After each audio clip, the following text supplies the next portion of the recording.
You're watching the CG Live podcast. Now, the content for these podcasts are a little bit different than our normal pods as we bring on members and do long-form interviews. These were actually recorded live at our events with members that were going on stage to present, so the content is killer. Enjoy the show. As my good friend Jetro would say, we are absolutely on fire today with Live Collective Genius Podcast. Welcome back in. I'm Leon Barnes. You're probably tired of seeing me on social media and YouTube at this point, but you're not tired of the value that is coming from our members. I've got another heavy hitter for the Live CG Podcast, and I can't imagine why I haven't had you on the pod yet, but I had to get you while you were here live.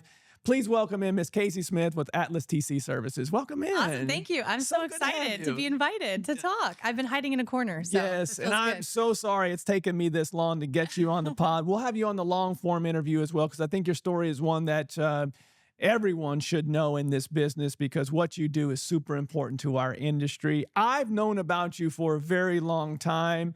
I used to always hear these stories about, this is not a curse word, so I'll say this badass in the real estate investing space that really helped a lot of people scale their businesses. So yeah. I've known that for a long time, but for the listeners and the viewers that haven't heard about this real estate badass, please let them know what it is that you do and how long you've been in the business. So I started out as an investor back in 2017. So I literally was door knocking foreclosures. So nitty gritty. Know the business.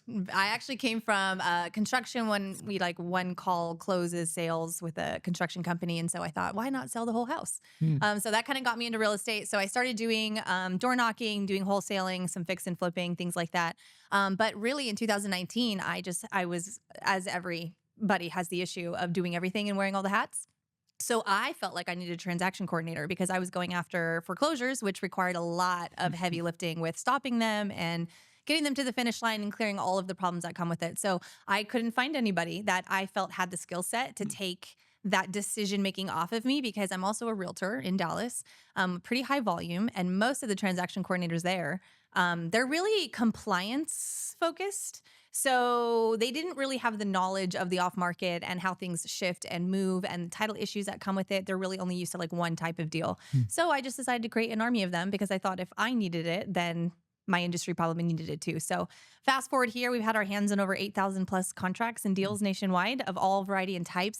There's nothing new under the sun, but the problems are still unique every day. So we learn a thing or two when you're doing that kind of volume. So we've scaled to a team of about 10 and we're still rocking and rolling. I remember when we first talked. I remember too. the biggest issue that you had at the time, which a lot of people that start, because a lot of very successful service providers, some may call them vendors within this space, are real estate investors and create that business because they just cannot find the level that they need for that particular service. So they just go, I think I can do this on my own. I think of Stephanie Betters. I think of Phil Green. I think of you. There's a lot of our service providers started that way.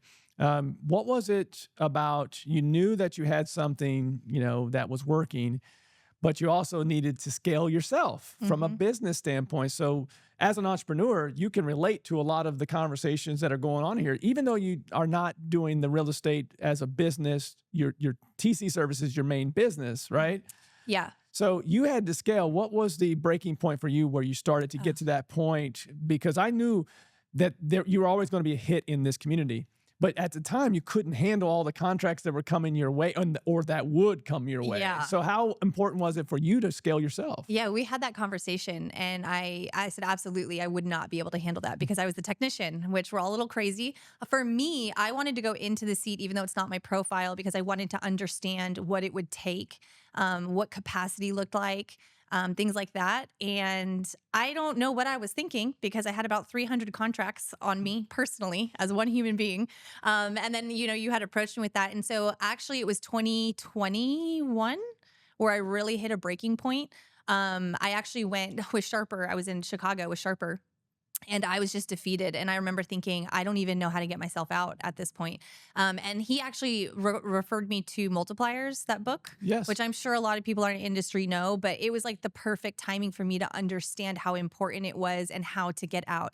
That the only way I could would be to empower them to think like I did. And most TCs at the time weren't thinking that way. And so I was able to hire somebody and just throw them in the fire with me. I just said, just sit in the fire with me, learn, so I could see how they picked up and what I needed to teach. And really that was the breaking point for me, was the volume. And also just, I didn't want to do it anymore. What was the point? And the whole reason I did it was to have somebody do it for my business. And so everything else crumbled around me, my own investment business, my personal life, everything. And I thought, what am I even doing this for? And so that's when I thought I would go all in. And thought, if people are breaking under this amount of volume, then there's no way anyone else can scale unless I figure out how they need to think and what they need to do. So it was really a mindset shift for me in teaching them differently, teaching them to think so trust could be built.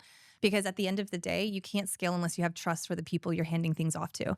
So that was a fun experiment. And then I had to jump in a couple times after that. So it was kind of like a learning phase of when to step in, when not. And as a leader, I really had to turn the focus back on myself, because I think I stole this from David Richter once when he was saying, if you're constantly on fire, you're the arsonist.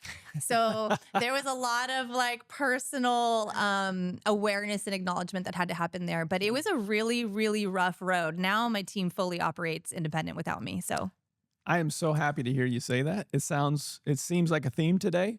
yeah. Dustin Singer obviously did his presentation and sat in that same seat and talked about the value of growing out his system and his team, and had the quote that came from Zig Ziglar earlier of, you're not building a business, you're building people, and the people build the business. 100%. Like 100%. That's not the first time I've seen that quote, but it really resonates for the entrepreneur that's in the real estate space. Yeah. Most of us get in because there's a low barrier of entry.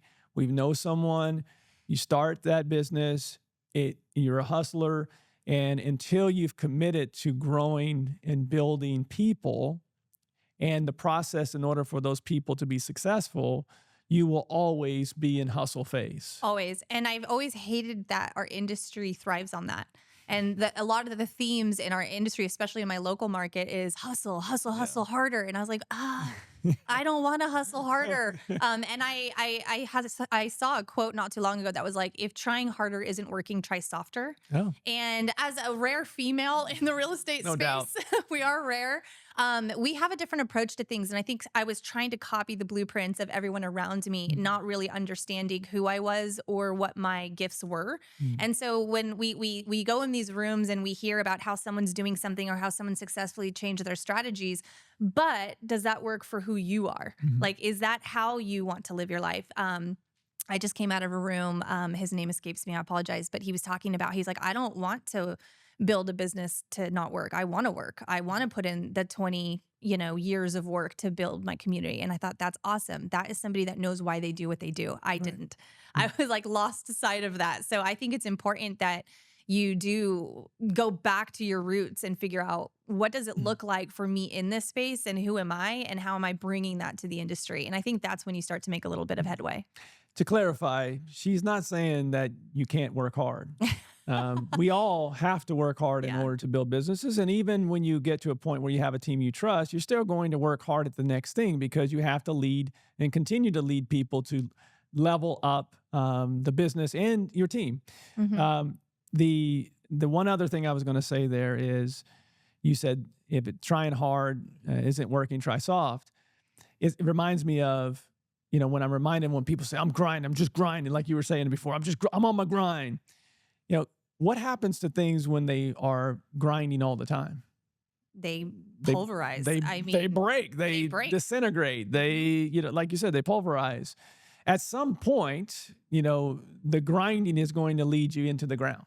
Yeah. Right. And so what we're talking about here is building out team process. And in your particular case, you have found a niche that works really, really well for you. And I was recommended, Sharper was one of many that said, hey, we need to get Casey in this group. Before you were even ready for it, they were like, she needs to be in this group. She has the type of value system. She's a giver. she's somebody that we should have in this group. And we talked about it. You weren't ready at that point, but then you came back. You're like, hey, all right, I've got my team now. You went through that transformation, you said, in 2021 and beyond.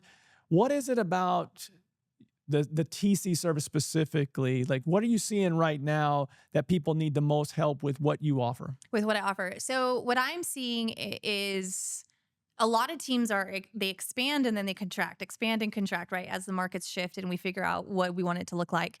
The transaction coordinator piece to me is the most neglected of the entire operation. And we do a heavy focus on leads and marketing and dispo. Right now, dispoing is a problem. But also the quality of the deals that you're looking for, a lot of them have issues, right? Complexity is up, volume is down, and a lot of that low-hanging fruit just isn't there, which means that we're often going after bigger problems. And so I think a skilled transaction coordinator is somebody that when we look at our cash conversion cycles and when we look at our ROI, a lot of times we just keep it in the marketing and the contract, but we don't understand that your ROI shifts into execution once it gets contracted. And now you've got 30, 60, 90 days of protecting that ROI. And there is one person that's in that seat, and that's a transaction coordinator. Yes. And the problem is that they are seen as admin paper pushers. They're the ones that make sure the contracts are signed, that are following up with people. Reality is, they have to ask the right questions to the right people and make sure everyone's in line when they only have pieces of the puzzle. So to me, a transaction coordinator is like a general on a hill. There's somebody watching all the little parties who are going to war, who's behind, who's lacking resources, and they are delegating out the big picture in order for an end result. So a TC needs to have, basically their goal is to get that contract closed, right? I don't think a lot of people pay attention to the skill set in that seat. So a TC not only has to have contract knowledge, they have to have strategy knowledge. They need to understand all of these different acquisition and disposition strategies, the liabilities that come with them, and they have to be people. They have to also understand how to calm down the seller or how to make everyone reset their expectations when they aren't met, because it's not a matter of if, but when something changes on a contract. And so you have to have a different profile in that role, somebody who is more of a social, and I like to pair them back with somebody who's detail oriented. So you get a dream team. That prevents fallout. It prevents you jumping back in when something goes wrong. And instead of them sitting there and saying, what do you want me to do? They're going to say, this is what I know. This is how you can solve it. It's going to take X amount of time. Would you like to renegotiate, terminate, or move forward? They should be proactively telling you and be the decision makers on your behalf so that it takes the mental energy out of you going from your sales mode into your transaction mode, because it's more of an operational brain. And so it really just protects your team so they can sit in the seats they were designed to be in, and they aren't going to burn out if they have control over it and not a bunch of hands are in there. So it's a huge, valuable thing. I wish people valued it more, but it's been a game changer in my own business. Well, they will after this pod, and they will after your workshop tomorrow. I'm going to quote a famous poet, but in reverse. Right now in the industry, I get a lot of these texts. In fact, I got a couple referrals for you. I get a lot of these texts where someone will reach out and say, hey, Leon, my acquisitions person is crushing right now, but they're, spinning their wheels a bit because a lot of the contracts that we're getting right now are not closing. There's a higher fallout rate because they have more problems. And so to finally quote that famous poet in reverse, it is mo problems, mo money. And the more hair that is on a contract, the more opportunity. Yes, you're going to have some fallout rate. You cannot close every single deal. But if you have services like yours, someone that that whole process that you just went through will solve for a great percentage of those deals. And they may take a long period of time, but it's worth the wait, especially if you have someone that knows what they're doing. And it's almost a psychologist, a detective. Yeah, I mean, there's a lot of private investigator, all of those type of things. Talk about the importance of identifying that we're going to have some problem accounts, and we're not just going to throw those away. We're going to actually attack those. Yeah, that's a really good point. I always ask, a lot of times we're looking at volume because they know there's going to be fallout. So the number one question I ask my clients is, what is their termination rate now? What is it? And it's an important number because they say, well, it's average to have 30, 40, 50%. And I was like, what?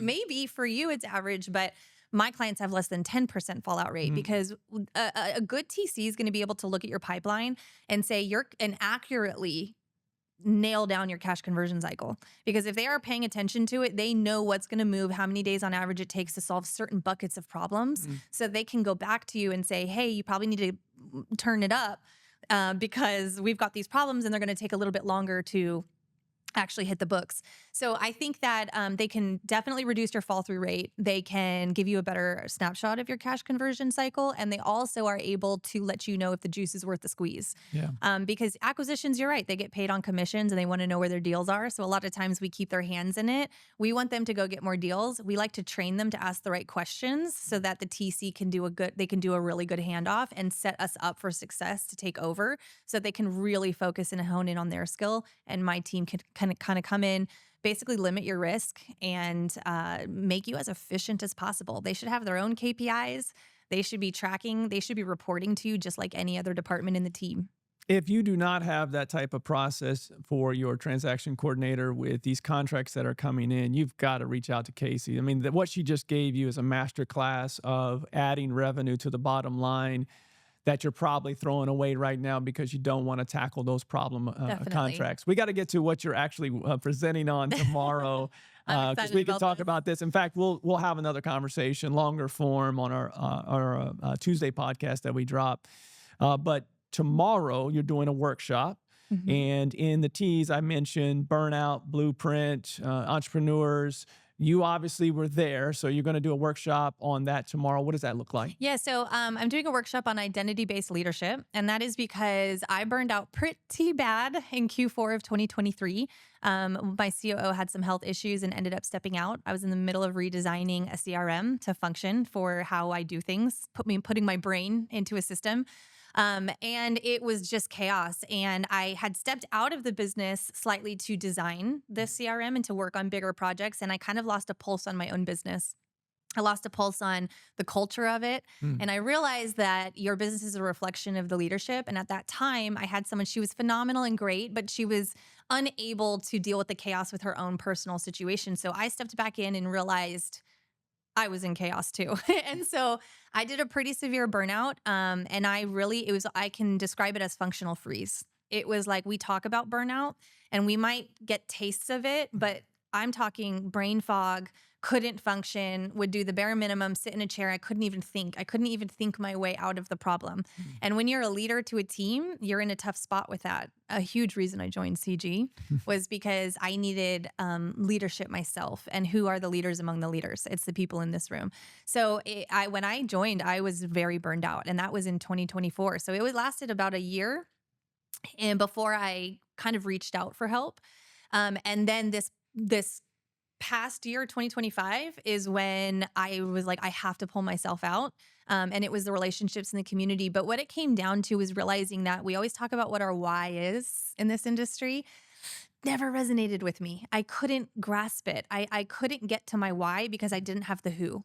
And I felt like we kind of did it out of order. So we follow blueprints from the people that are in our industry, the how. How are we fixing and flipping? How are we putting SOPs in place? And then we sometimes back into it. And the reason I do this is for my family or my kids or whatever your reason is, but we forget the who. Who are we? And what is our unique identity that we bring to our vocation? Because we are not defined by our vocation. We are not defined by our roles. We aren't defined by any of that.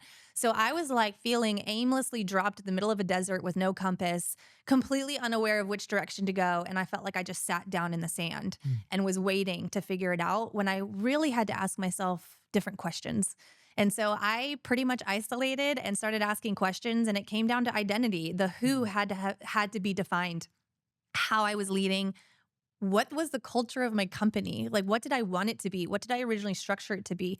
And it wasn't until Amanda Dean with Sharper said, hey, Casey, throw the blueprint out the door. Throw it out the door. Whatever you're operating on it, throw it out.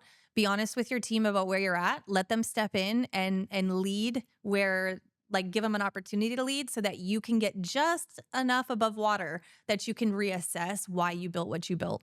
And that came down to identity. So for me, I wasn't leading from the right place. I was leading from a place of obligation more than I was, how do I really want to do things?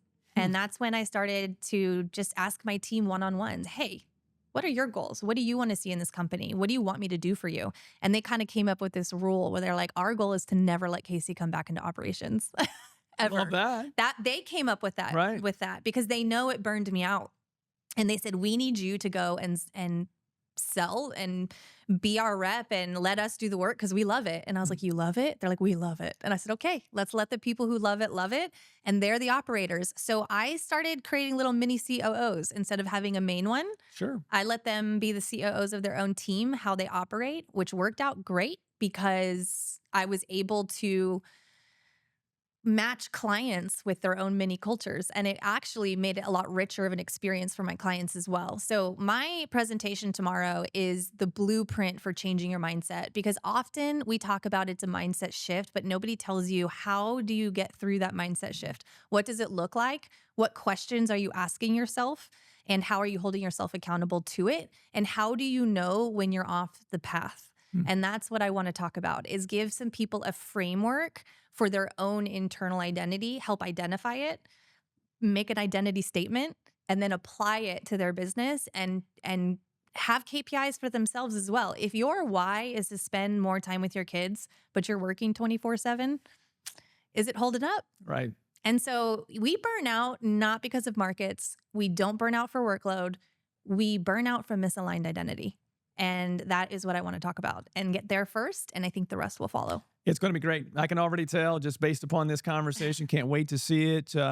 Obviously, if you're listening to this, you need to know Casey. So Casey, for those that don't know you, how do they follow you and reach out to you? Yeah, so I post a lot on social media, on Facebook. Also, Atlas TC Services is on Facebook. I post a lot of snapshots of some information and tidbits that you can have. So Facebook's really good. Instagram is Casey_Atlas, or you can email me at Casey@atlastcservices.com. And I would love to connect. Even if you're just having a problem in your TC business and want to know what direction to go, be happy to have a conversation. I love that. You can see why she's a great member of this community. I'm so happy that we finally got you in the community when you were ready. And I know that I love hearing that conversation that you and Amanda Dean had. And I know you're going to have that influence on someone else, if not many people, tomorrow after your workshop. Well, thank you. I appreciate it. And I want to say just one thing for you guys as a CG plug is, we talked about being ready operationally, but when I joined CG, I didn't feel ready personally, and that was more reason to join. So if for anybody who is unsure whether you should join a community because of your mental state or where you are, or you think that you're an imposter, throw it out the window, because rooms like this are what single-handedly pulled me out of burnout, asking better questions and better relationships, and I am so grateful for CG. I appreciate that. I did not pay her for that. That was organic. That was organic. Thank you so much. My pleasure. Casey. She's going to crush tomorrow. Obviously, you can't get in the car and come down here and pay for a ticket, but if you'd like to be in the room for future presentations like that and meet Casey, the easiest way to do that is go to our website at explorecg.com. There you'll find all the information you need about our community, including the application. That's explorecg.com.